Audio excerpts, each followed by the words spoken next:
On Friday, a grand jury indicted Dwayne "Keefe D. Davis for the 1996 murder of rapper Tupac Shakur just hours after he was arrested on a walk near his Las Vegas home. After 27 years, Davis is the only surviving person police are looking at connected to the death of Tupac Shakur. Today on CityCast Las Vegas, we dive into the news with author Kathy Scott, who wrote the popular true crime biography, The Killing of Tupac Shakur. It's Monday, October 2nd. I'm David Figler, and here's what Las Vegas is talking about.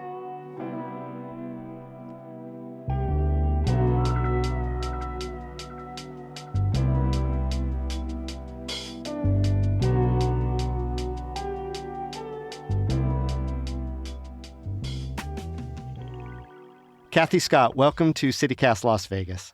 Thank you. Happy to be here. Kathy, what's your reaction to the arrest of Dwayne Davis? Well, my reaction was, gleeful, but it's about time. Finally, there's been justice, the beginning of justice for Tupac Shakur. We all knew who was in the car. We've known it for years. How does Dwayne Davis fit into the Tupac saga?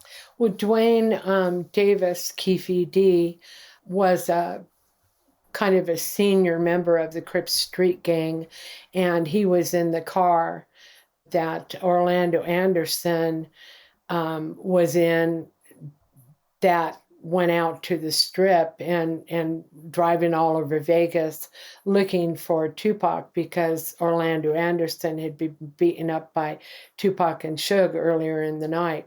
Keefe D is the uncle of Orlando Anderson. So Keefe D, Orlando, and two other of their homies, little gangbangers, were in the car from Compton, LA. They were in the Cadillac and headed out. And so Keefe D was being in the car alone makes him an accessory to murder. Okay. Orlando Anderson was killed in 1998, so obviously he was never charged, but his name had been floating around for a long time as the shooter. Why wasn't Orlando submitted to a grand jury or arrested like Dwayne Davis was? Oh, excellent question. I've asked the police that over and over. Compton PD gang cops on the street told Metro Police, this guy is the shooter. And here are the people, the names of the people in the car, including Keefe D. And Vegas police, the gang cops, I interviewed them at length, saw them in person a couple of times. They came to Vegas when I was living there, and I interviewed them, and they were very frustrated because to them, Vegas police did not want to even interview Orlando. They did a gang roundup, and they handed Orlando to him, detained him, and they sent a Metro detective who just had a conversation with him, didn't interview him. They couldn't understand why Vegas police weren't interviewing him. He had motive because Tupac and Suge beat him up. That's motive.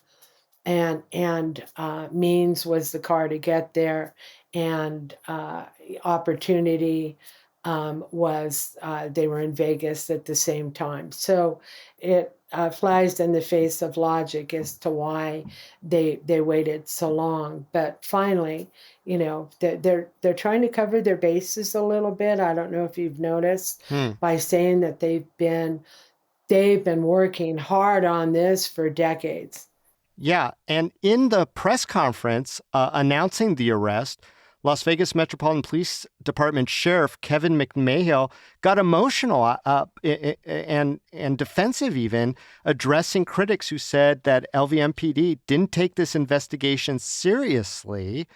I mean, Kathy, do you think LVMPD's pursuit of a person who is possibly not the actual shooter is an attempt to vindicate that criticism? And does it do that? No, I think all these years gone by, I don't think they were looking for vindication. Keefe D lived in Las Vegas. He happened to write a book where he stated I was in the car, and that is proof. That is hard evidence. They didn't have that hard evidence previously.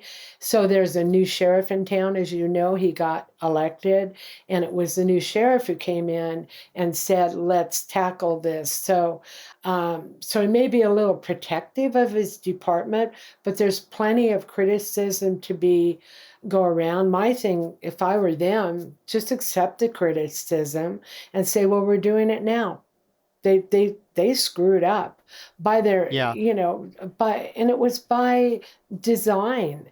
They didn't want to solve it. It would have been bad for tourism to having all those gangbangers in town and hip hop guys coming to a trial. I was told by a higher up captain that it would be bad for tourism. That's what he heard from the top. So they, as you know, if you're a reporter back then, I mean, you talk to the cops, they just close up. They didn't want to talk about Tupac. They did not actively investigate that case. And they can rewrite history all they want. I was there.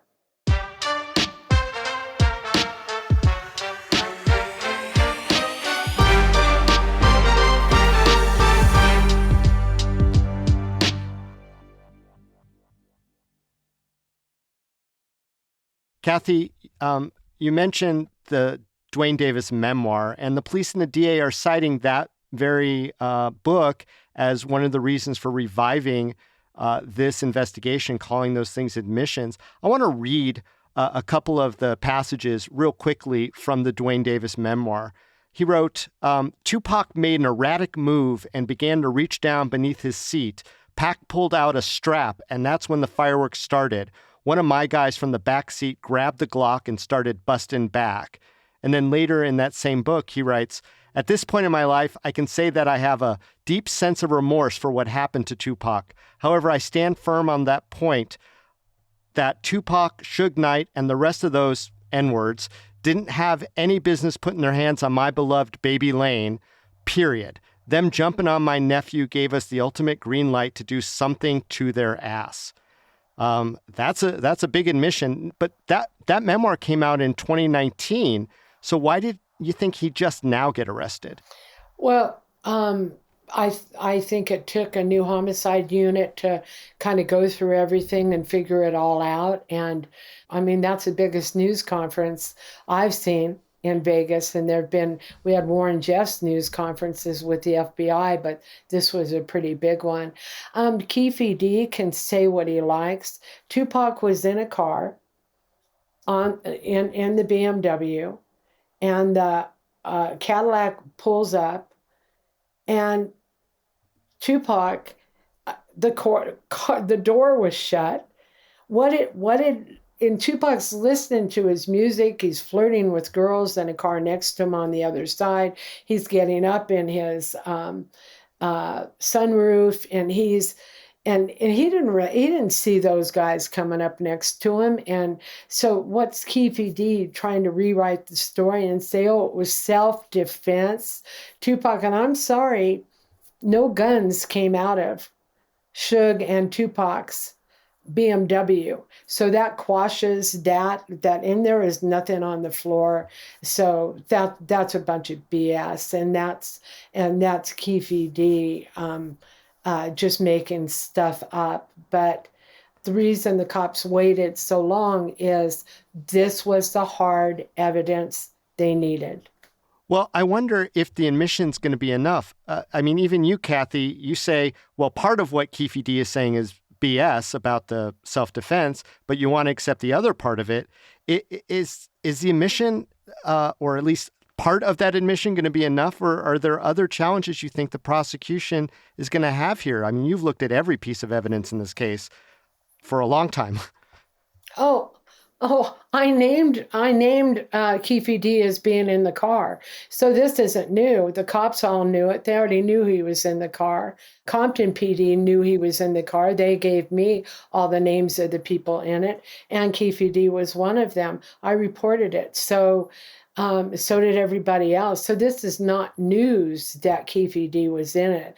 What it is hard evidence that he says from his mouth, I was in the car. I don't care what else blubbering idiocy he says otherwise. That doesn't matter that he says one thing, but that they already knew he was in the car. This just corroborated it, and that became hard evidence. So everything else is just hyperbole. I get it. But I would imagine a good defense attorney is probably going to look at your book and say, the police really didn't have any hard evidence. No gun, no fibers, no other eyewitnesses. So do you think there's still going to be challenges? Oh, I think there'll be challenges. The sergeant is dead in Compton. I wish he were alive. Bobby Ladd, a detective on the street at the time, he was a Compton cop. He's alive. They can have him testify, and I'm sure they've already talked to him about Tupac, about Orlando Anderson running his mouth all over Compton. I cap Tupac, I cap Tupac. He's got him telling everybody, and they had that. That's called intelligence. They had that intelligence from the street. So no, this isn't a he said, she said. This is hard evidence. It's in his stupid book, and he went and I think it's a slam dunk, and they're going to get him on this hard. There's no question about it. Well, I will say, Kathy, in your book, you do quote a gang expert who says that gangbangers usually don't brag about such specific killings like that. Do you think that really this is going to be it? Well, Orlando Anderson was bragging for 6 days before Tupac died. He stopped bragging when Tupac died. So he was bragging about shooting him, not killing him. And it all changed, and he went and got lawyered up afterward. So I think, honest to God, I think this is going to be the end of it, and then everybody can just enjoy Tupac's music and let him rest in peace. Last question, Kathy. So what does this mean for Las Vegas? I think it's a feather in the cap of Las Vegas that they solved a crime that's 27 years old, regardless of what happened earlier. Kudos to them for getting it done. And I think it makes people feel that the streets are a little safer to have Keefe D off of them. I mean, he lives in Henderson. He used to live in Compton, and he moved to Vegas. But I think this puts it to bed, and I think it's a real feather in the hat for the Clark County District Attorney's Office and the Metro Police Department on getting this little puppy done and putting it to rest. Kathy Scott, thank you so much for joining us today here on CityCast Las Vegas. My pleasure. Thanks.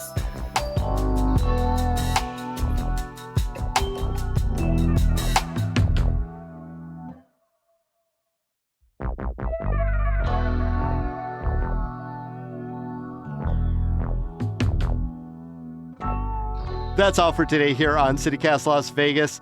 Share this episode on social media and let us know what your reaction was to this arrest. We'll be back tomorrow morning with more news from around the city. Till then, stay lucky.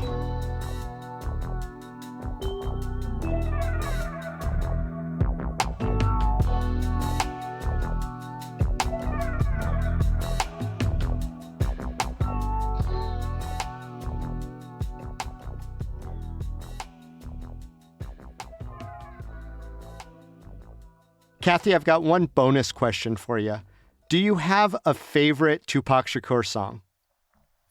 I do, and that is Dear Mama. It makes me tear up every time I hear it.